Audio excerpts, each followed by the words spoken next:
Jack Abramoff. Hello. Hello, how are you? I'm good. Thanks for being our guest. It's a pleasure. Thank you. So, how long were you in jail? 43 months, over 3.5 years. Did you ever expect you'd be in jail? Of course not. Absolutely not. What was the worst thing about it? Being away from my family. Is jail as broken as the rest of governmental institutions? Yeah, absolutely. It's the leader in broken government institutions. Does anybody get better from going to jail? No, it's a storage facility. There's no effort to make them better. I for one, have always had this opinion. We won't talk about prison the whole time, but I, for one, have this opinion. The whole, jokes about rape in prison and that whole thing is that jail should be for rehabilitating and punishing, and the whole concept of rape only makes people worse. But how bad a problem is it? Well, where I was, it wasn't a problem at all. I was nonviolent prison, but it is a problem in other prisons, and they try to do stuff about it. But you're dealing with a bunch of very sick guys. When you tell your children, Daddy went to prison, what do you tell them it was for? Well, I mean, my kids know my situation pretty well. I tell them the details. I went for 3 specific reasons. 1, I didn't reveal something to my clients I should have. 2, I had money directed to charities we supported instead of to me, and that's tax evasion. And 3, I lavished on congressmen things that I should never have done. When you look back, if you're telling a young person, hey, look, I was a guy making good money, you didn't need to do that. I mean, you were fabulously wealthy. You were incredibly successful, and you could have survived without that. When you look back on where you went wrong, why? Well, I think the problem was that I didn't, as I was doing it, really understand where I was at. I sort of was 1 degree off in my sextant as I started my voyage. And by the time I looked up, I was lost. And I was hyper-competitive. I took all the fights to the extreme. I pushed every envelope. And, I rationalized away and until it was too late. You've written a book, Capital Punishment, The Hard Truth About Washington Corruption from America's Most Notorious Lobbyist, Jack Abramoff. What do you hope to accomplish writing this book? Well, what I want to do is 2 things. Number 1, I want to inform America about what actually happens in Washington. Why is their government dysfunctional? What's going on here? And I think most Americans are, they instinctively think something's wrong, but what I point out is what goes on behind the doors. And people who read the book are shocked and angry and scared about what they're reading, and I want them to be. For the hope that maybe people will rise up and undo the kind of system that undid me and that I helped lead, unfortunately. And so I go in the book and I offer some suggestions as to what people can do or what people can make their legislators do to clean up the corruption that's in this town that I unfortunately played so well. You based a lot of your lobbying around leisure activities like playing golf, a sport I've just taken up. And much of my audience either lives in what used to be Tom DeLay's district, or obviously they know who Tom DeLay is, and many of them personally know him. Is it true you played in $1 million golf match in Russia with Tom DeLay? Yeah, it wasn't. It didn't start off as $1 million golf match. One of my clients, a Russian, who was a fine fellow, a Christian and a free marketeer and pro-U.S. and pro-Ronald Reagan, loved Ronald Reagan. He loved Tom DeLay. He thought he was just an absolute champion of freedom and wanted to give money to him politically. And I kept telling the guy, you can't do it. You're a Russian. You can't make a political contribution. So we were going over there on a trip. Tom was trying to help the persecuted Christians over there in Russia. And after a bunch of meetings, my client said, hey, let's go play golf. And apparently he had spent 9 months secretly learning how to play golf in a warehouse in Russia. And we get to a golf course and we play, and he wants to bet, even though he stinks. And Tom's not a bad golfer. And so he's betting, and eventually he's losing every hole. And he finally turns around and says, we're going to bet $1 million on this hole. And we looked at each other, what, are you out of your mind? We don't have $1 million. He said, well, do it anyway. So we did, just as a lark. He lost, of course, and then he turned to Tom and said, Tom, Jack won't let me give you a political contribution, so you just beat me for $1 million in a golf game, and I'm going to give you $1 million. Now, I said, look, you can't do that. That's not legal either.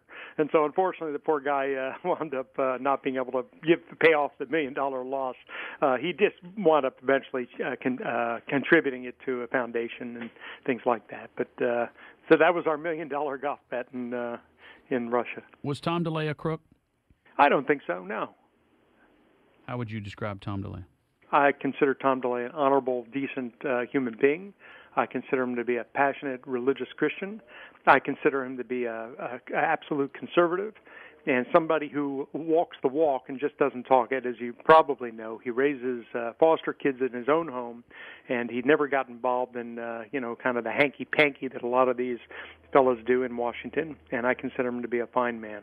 The book is Capital Punishment, The Hard Truth About Washington Corruption from America's Most Notorious Lobbyists. Some people would say, well, now this guy's going to make money off of all his crimes. What do you say to that? Well, considering that $44 million comes out for restitution, I'd have to make an awful lot of money before that's the case. The truth is, I didn't do the book to make money. I hope I'll make money eventually. Of course, who doesn't want to make money? But most of the money will go to restitution and paying other debts and things like that. And I didn't do it, frankly, on the financial basis because I could do, and I'm trying to do, other things to make real money. You don't make a lot of money on books these days. I did it because the story has got to get out. People have got to be aware of what goes on in their government, and people have got to get active to try to stop it, or our republic is doomed. Jack, can you hold with me for just a moment? Sure. Our guest is Jack Abramoff. The book is Capital Punishment, The Hard Truth About Washington Corruption from America's Most Notorious Lobbyists. Do we even need lobbyists? And some of the worst stories of Jack Abramoff's career. Coming up. Stay tuned. Our guest is Jack Abramoff, notorious, his words, lobbyist. The book is Capital Punishment, The Hard Truth About Washington Corruption from America's Most Notorious Lobbyists. Will you ever pay back the $43 million? Well, I'm going to work hard to try. I don't know. It depends how my portions go. It's a lot of money. Now, is this money that you were paid that they say you falsely billed? It's a combination of things. What I pled to, by the way, in terms of dealing with my clients was that I didn't inform my clients that I was sharing in money of the companies that I recommended to them that I worked with to defeat some of the attacks on them in their own states. And so part of it is that. How much of so you over the years made $43 million? Yeah, I made a lot of money. We billed, I guess, not just to me, but we billed our clients about north of about $80 million. We sat down when this all happened to try to figure out, well, what kind of value did we provide in that atmosphere, and it wound up being about $6+ billion. So, our clients used to refer to us as the Indian tribal clients, but the casinos used to say we were the best slot machine they had. But the truth is that in that world, I guess I was pretty proficient and pretty aggressive and successful. My problem is I shouldn't have been in that world. Jack Abramoff is our guest. Probably the most, I was reading through the emails during the break, and there were a number of references to the black hat you wore coming out of the courthouse on the day of your guilty plea, and people making the note that in American culture, the black hat is the sign of the villain. Did you realize how that was going to look? No. What happened was I guess I had the only political wardrobe malfunction or something. I took off in the morning from my house. It was dark and it was raining, and I wanted to get to the court before the press did, because the press would set up these gauntlets and just hurl invectives at me, and it was horrible. So I got there early. I was running out. It was raining. I grabbed my raincoat. I grabbed the hat and got in the car and drove up there. Went into the court. And I didn't think much about it, and put it down and went into the court, did the business we had to do, which was a horrible day for me. I pled guilty that day, and I put it back on, walked outside, and I didn't realize until the media started screaming at me that there was a problem, and they thought I was a combination, I guess, of Boris Badenoff and a gangster. So it was not good. Jack Abramoff's our guest. You represented some pretty unpopular causes like sweatshops in the American Pacific territories. Is it generally the case as a lobbyist that you get paid more for causes that are so unpopular? Well, let me back up for a second. The Marianas Islands has been subject to a real campaign of vilification, those factories out there. We before we took the client, I was at a firm called Preston Gates at the time. One of the senior partners was a liberal Democratic former congressman named Lloyd Meads, who was on the Labor Committee. We went out to the island and inspected the factories and the whole place. Spent a few days. Lloyd was, I guess, a former inspector of factories, and went around and saw what was going on and gave it a check. He checked it off and thought that it was pretty good. And he also, what was more important was that the government there was going after abuse. It wasn't sweatshops. In fact, he said he had never seen factories as clean, as bright, as air-conditioned as these places were. But they were making garments at a lower than federal minimum wage. They had, when they joined the United States, the Marianas Islands, we granted them the ability to set their own local minimum wage and to have control of their immigration. Well, all of a sudden, the unions and some of the Democrats didn't want to have that anymore because they saw they were making shirts and making something of themselves. They started attacking them, and the attacks were basically saying that they were sweatshops and whatnot. To prove them wrong and basically to overcome this, the government hosted, and at my suggestion, by the way, getting 150 congressional offices to send their people out to inspect the island as well. And we were able to overcome that. So I just wanted to weigh in on that. There are a lot of accusations about me. I mean, people in the media wrote 10,000 stories about me between the time this started and before I went to prison. I sat quietly because, frankly, I didn't know what this was all about. I wanted to try to get through it, and, I didn't want to make matters worse. But they got to paint a picture of me that was a little unfair, and that's one of the things in the book I try to do as well, to say exactly what it was. With all the warts, by the way, I admit what I did wrong.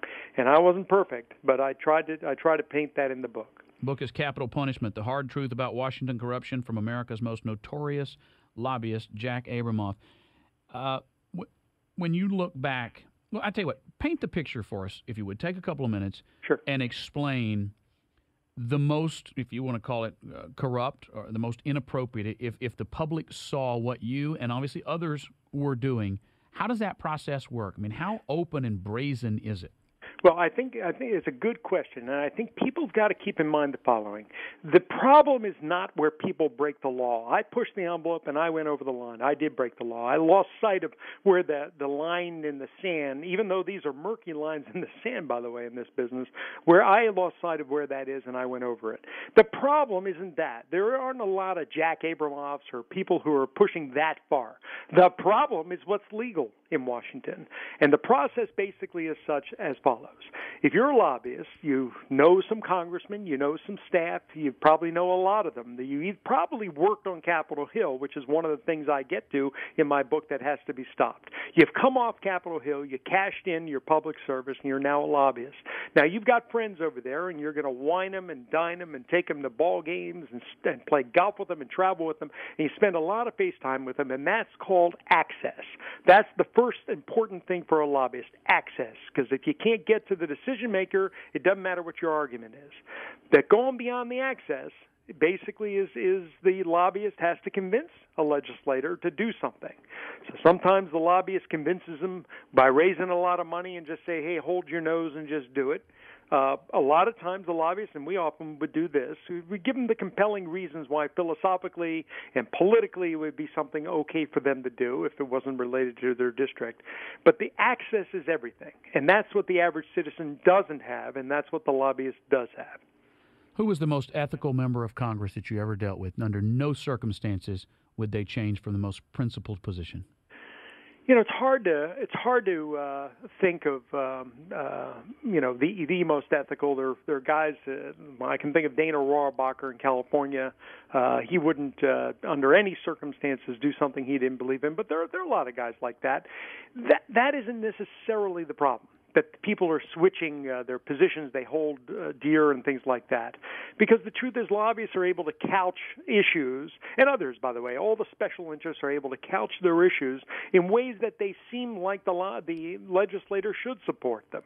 But unfortunately, because of the way the government has gotten out of control, the federal government has grown over the years, all of these things add up to a real problem for us.